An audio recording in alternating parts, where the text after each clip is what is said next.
In the previous videos, we've understood how to determine the integrated rate law for a zero order reaction, also the first order reaction. Now let's consider a second order reaction.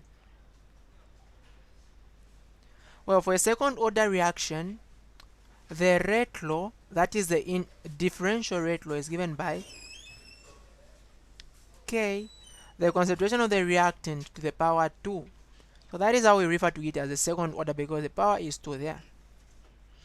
Now we also know that rate is actually given by rate at which the reactant is disappearing is given by negative dt, I mean negative the change in concentration of the reactants divided by the change in time. So we can equate these two terms and we are going to get negative dA over dt being equal to K times the concentration squared.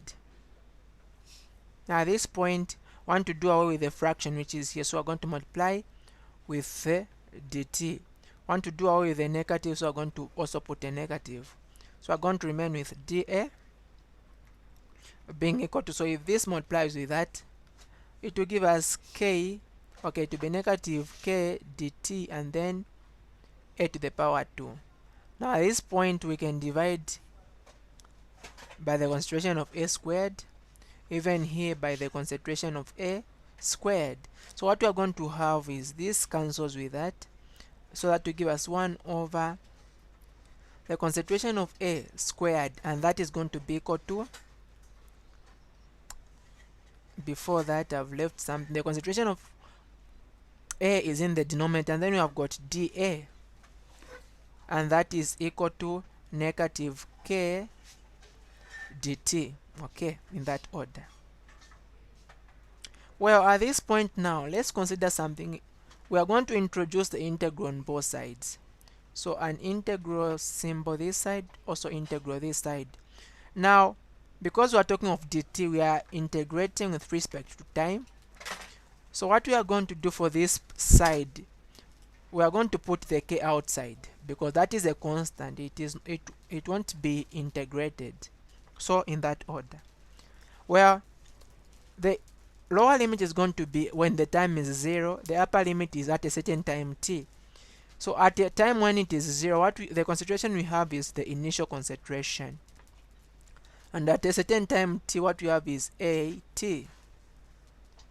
Now we can go on and work out what we have here.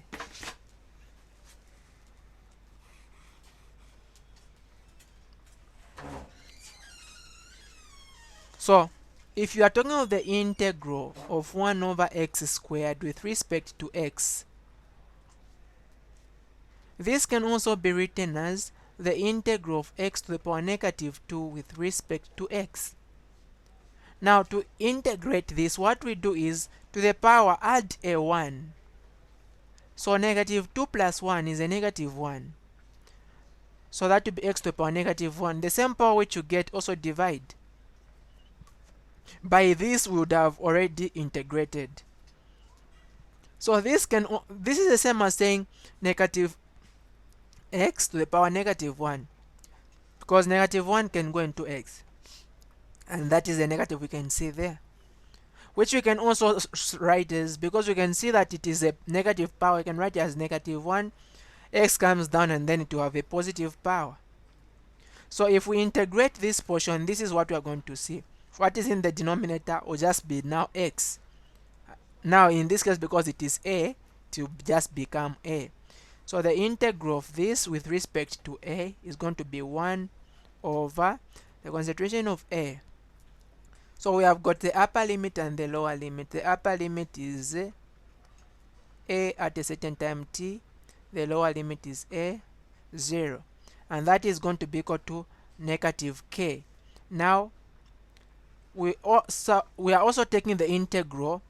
Of course, there is a 1 here, though we can't see it. We are taking the integral of 1 with respect to t. So that is going to give us t. The upper limit we can see is t. The lower limit is 0.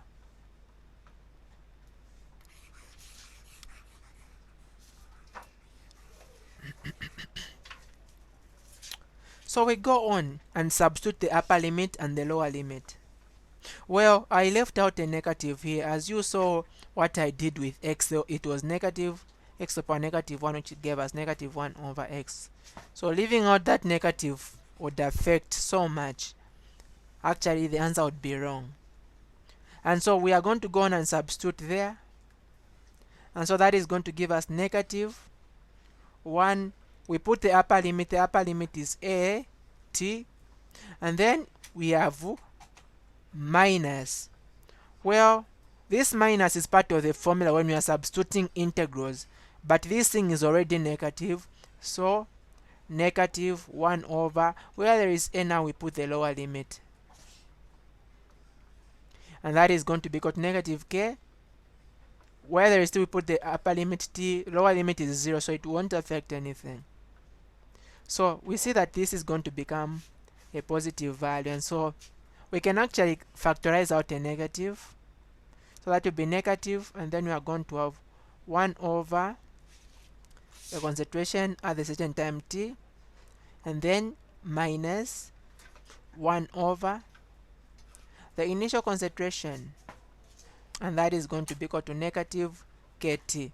So this negative and then this negative are going to cancel out, and we can take this portion the other side. So we're going to have 1 over the concentration of A at a certain time t being equal to kt plus 1 over the concentration of A initially. So this is the integrated rate law of a second order reaction. Now, using the integrated rate law, we can determine also the half-life of a second order reaction. We know half-life is the time taken for half of a substance to appear after the actual substance reduces. Okay, so if you have the initial concentration as 20 molar and then it goes to 10 molar, the time taken for this to happen is what is called half-life. So we want the initial to decrease by 2. And so what we are saying is the concentration at a certain time t, when it is equal to half of the initial concentration, that is what is called as half-life.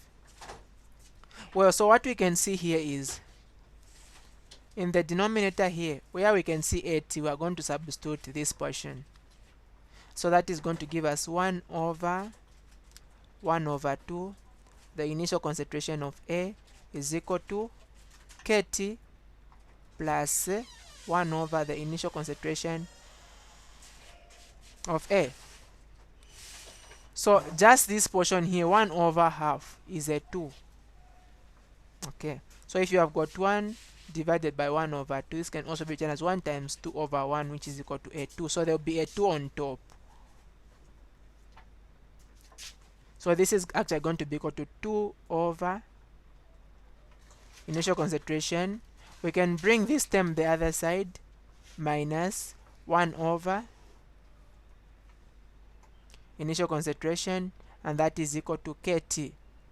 So because we have got the same denominator, we can actually subtract what is on top. So 2 minus 1 is 1. So that will be 1 over the initial concentration, and that is going to be equal to kt. Well, we just want to have t, and that will give us the half-life. So t is actually 1 over k times the initial concentration.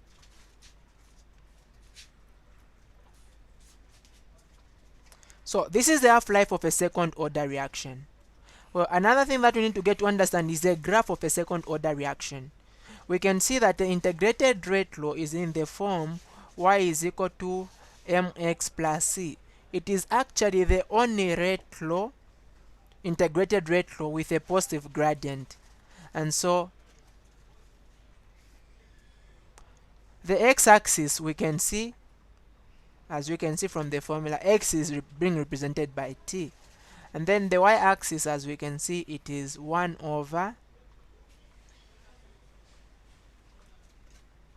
time. And the gradient is positive. So it will start at a certain concentration and then it will be increasing. So this is the graph for second order reaction, and that's the half-life.